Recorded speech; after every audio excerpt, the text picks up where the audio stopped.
Right, muri yeZimbabwe ndadzoka pane maprophecies andiri kusangana nawo panapa. Varume vacho vari kuprofita.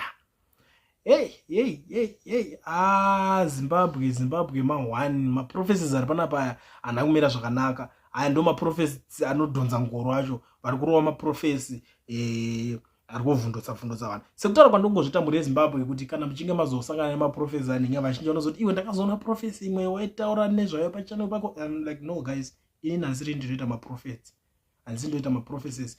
Aya ndinongova nawo for the sake of ndingori munhu wenyaya kuti mungogara muchiziva zvinenge zvichizoitika kuti nhinga atoprofitwa kuti anogona kungodai dai munoziva kuti vanhu venyanya. Ndozvendingoira chete nemaprophecies akadai, so ndichingouya ndichingoziva kuti prophet nhinga ataura kuti zvakati chete kuti kuzoti nekuti ayo wazodai hasi angu.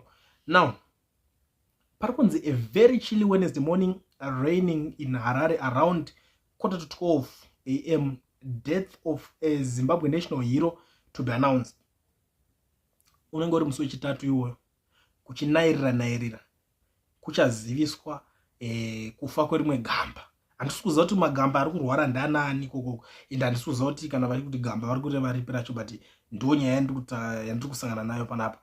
Pari kunziwo pane imwewo zvekare accident inokwanisa kungoitika pamberi papapo yebhazi kunana Chivu ikokoko Gutu. Anzi kunongoitika accident yebhazi. Pakaipa hama dzadiwa. Bus company once known for good service to go down. Ayaya munga way. Alright, oronzirenda neningire kwa munga. Alright, pakashata hama dzadiwa. Accident ari kunzi acharova risingaite pa number 4 apo. Accident seasons shall rock Zimbabwe. The 3 parliamentarians shall die in Zimbabwe. Vanhu veparliament 3 vachafa muZimbabwe muno. Kuma senator kuma MPs ikokoko pari kutombonzi pachadzimwa pachafa vanhu zvisingaite. A great uprising from South African youths. Pakaipa a former African head of state to fall sick and pass on in the course of next year. A well-known person in South Africa to be acquitted of charges. A mining single in Shurugu to destroy a school. Upcoming artist in Zimbabwe resting shortly. My upcoming in the upper, but the artist, I'm sure wako mana ve madanzo those chitika. We pray for the one of the alright, it's like international. Apavapinda international zvakapiswe zvinhu zvakutaurwa, but you know isusu tinongomhanyira ngotsvaga dzedu dzevanenge vachitaura zvemuno because list racho rakati kurei zvaro, but regedza tingongojambira tichingonhonga zvedu zvemuno. Zvinenge zvichiitika kune dzimwe nyika zvavanenge vataura izvi hatinyanyorinei nazvo because veikoko vachazozvionawo vofambisawo ikokoko.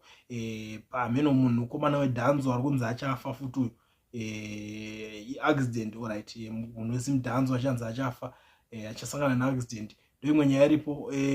Korela iri kunzi inokwanisa kudzoka next year. Ndomamwe mashoko avari kubudisa panapa. Namibia award winning musician South Africa. Ndo zviripo hama dzediwa. Plane crash shortly.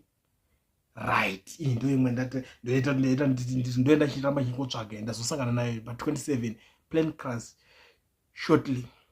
Panogona ngodonha ndege.